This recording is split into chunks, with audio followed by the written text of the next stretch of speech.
Good morning, friends and family and friends. Happy Friday, everyone. May 8th, and another week under our belt and in the history books. Well, we did make it to Endor last night, and after much fanfare and excitement, our sights are set on our return trip home. Speaking of home, sunrise will be at 5:40 this morning, and sunset will be at 8:04, giving us 14 hours and 24 minutes of glorious daylight to enjoy. Presently, it's pretty darn cold again. 35 degrees outside, give or take a little bit depending on exactly where you live. Today you should expect partly sunny skies with highs only reaching the mid-40s. Winds will be out of the north at 10 to 20 miles per hour. And we may have frost tonight, so we would suggest covering your frost-sensitive plants if you can't bring them inside. From our family of friends celebrating birthdays today, happy birthday, Gina Ngate, Cheryl Kosh, Shannon Keitel Schultz, Ropen Kathy, Jax Owens, Frank Cryer, Michelle Lynn Lehman, Gary Arellano, and last but certainly not least, Jason Cash. Our celebrity birthday shout-out starts with a popular, awesome Canadian actor known for starring as the titular character in the CW television series Arrow. Stefan Amell turns 39 today. Our next celebrity is probably best known for roles such as history teacher Alaric Saltzman on the series The Vampire Diaries, and for co-starring opposite Reese Witherspoon in Legally Blonde. In 2018, he reprised his Vampire Diary role in the CW spin-off Legacies. Matthew Davis turns 42 today. And our final honored shout-out of the day and week is for a past president of this awesome country. He served in World War I as an artillery officer in France, and he was also owner of a haberdashery for a short period of time. He was the 33rd President of the United States, ascending to office following Franklin Delano Roosevelt's death in 1945. He remains to this day the only president who has ever authorized the use of an atomic bomb when he ended World War II by bombing 2 Japanese cities. Harry S. Truman was born on this day in 1884 and died at the age of 88 back in 1972. Alrighty, moving on to this day in history. On today's date in 1886, the soft drink Coca-Cola is invented by John S. Pemberton. He called it esteemed brain tonic and intellectual beverage. He had created an opium-free pain relief medicine to alleviate his addiction to morphine, which started as a result of his wounds received in 1865 fighting in the Civil War. The result was a very popular French wine cola, which was made from Peruvian cocoa, wine, and koala nut. In 1886, Atlanta and Fullerton County passed prohibition legislation forcing him to make a non-alcoholic version, in which he substituted syrup for the wine and called it Coca-Cola, which, experimenting with the formula, he accidentally mixed a base with carbonated water. He liked the results so much that he decided to make a fountain drink instead of a medicine.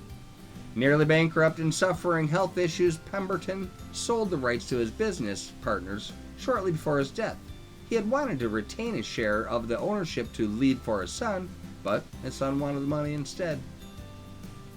And although Germany had offered an unconditional surrender the day before, it is on today's date in 1945 that President Truman and Prime Minister Churchill declare victory in Europe, celebrating the defeat of Nazi Germany. Following the announcement, huge crowds, many dressed in red, white, and blue, gather outside Buckingham Palace in London, and they were cheered as the King and Queen came out onto the balcony. This day is often referred to as VE Day, for Victory in Europe. And on today's date in 1980, smallpox is officially eradicated. Existing only as a laboratory specimen, smallpox is certified by the World Health Assembly as obsolete. This was the first time a disease was eradicated by man. The last known case was in Birmingham, England in 1978, when the virus escaped from a research lab. The researcher who let it escape did commit suicide. It is estimated that smallpox killed between 300 and 500 million people in the 20th century. It was eradicated by a massive vaccination and containment program. The eradication was aided by the fact that humans are the only reservoir for smallpox infections, and that asymptomatic carriers did not exist.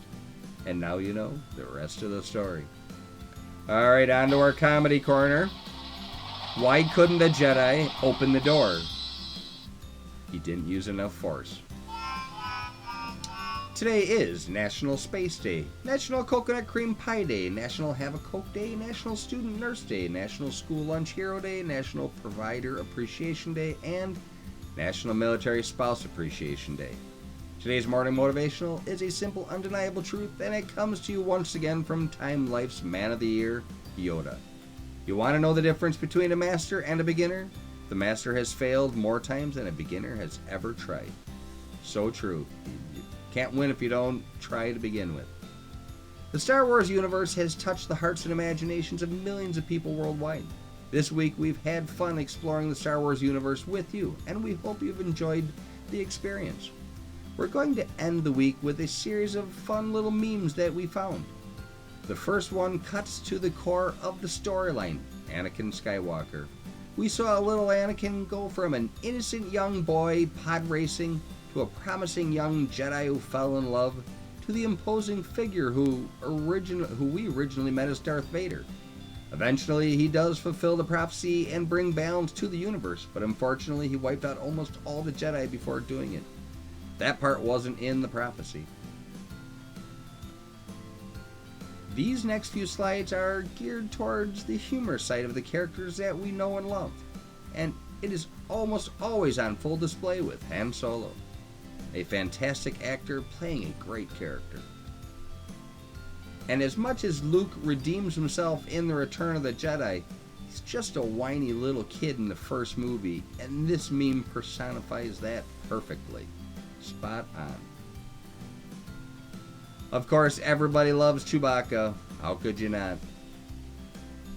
This one's pretty awesome, especially now that we know Obi-Wan Kenobi's story as a young Jedi. Spot on. These next few slides are all about fantastic irony. Like this guy, he could have saved the first Death Star single-handedly. Oops.